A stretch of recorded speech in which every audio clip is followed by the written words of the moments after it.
Alright, so in this video we're going to talk about playing loud backbeats on the snare drum. So backbeats we know are grooves where you have that strong 2 and 4 on the snare drum, commonly called the backbeat. So a lot of styles of music or a lot of venues, a lot of situations are going to require you to play really loud and really hard. And when it comes to backbeat kind of grooves like pop music or rock music or R&B or basically like a whole bunch of styles of music use backbeat grooves, a lot of times we need that snare drum to be really loud in the mix. And this can be sort of an issue when we're crossing over to the hi-hat with our right hand as we do. And it creates this problem where the left stick can't go very high because the right stick is in the way. So, you know, if I just play this way, that stick can't go very high.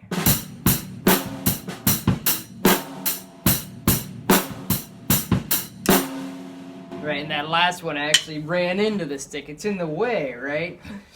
Now, I mean, one thing you could do is just lift your right hand higher every time you got to play a backbeat, but then that creates sort of an accent on the hi-hat that maybe we don't want. What if we want them to all be the same? Okay, so basically we have to do something in order to fix that problem. And there's sort of 3 typical solutions to this. One thing you could do is sort of snug your right arm and right hand in, like basically touching your stomach, so that that stick has a little more clearance. Now, you still have sort of an issue because your left hand is still gonna bump into your right hand, but it does give you a little more clearance.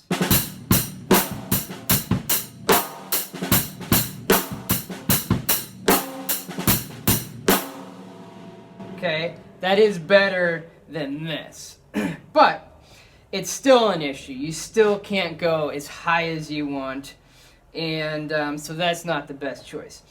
Another thing you could do that you'll see a lot of like super rock drummers do is they'll just raise up their hi-hat cymbals.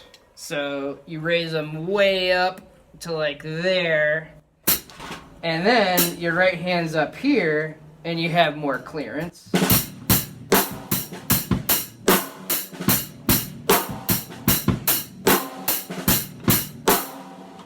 Okay, and that's pretty good, but to be honest, for me, like, I just don't want my hi-hats way up there most of the time.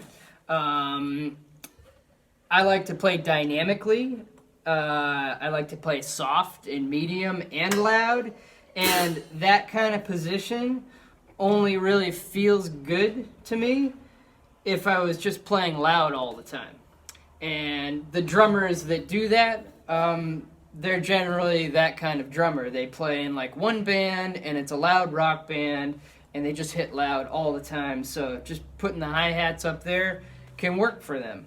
But it's not like a versatile thing. If I want to play soft, I don't want to have to lift my arm way up here. It feels weird. It's like not the most balanced position. So I like my hi-hats to be a little on the lower side.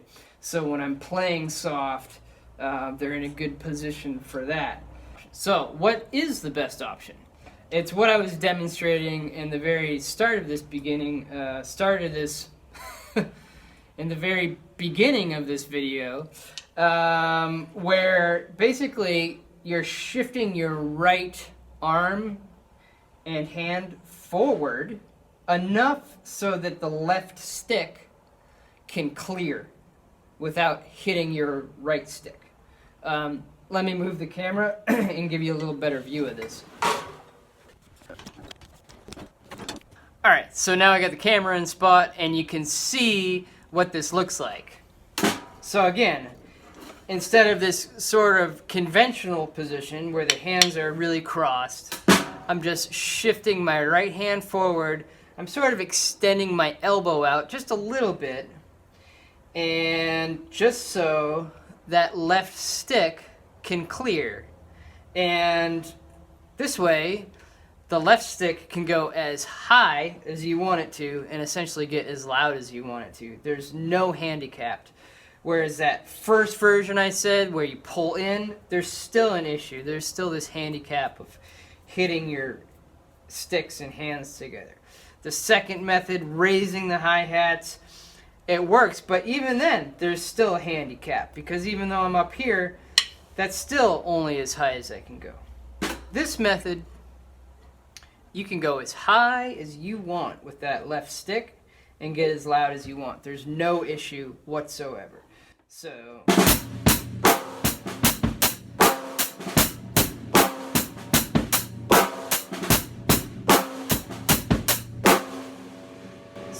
super high, man. I'm literally, my stick height's like coming up to like eye level.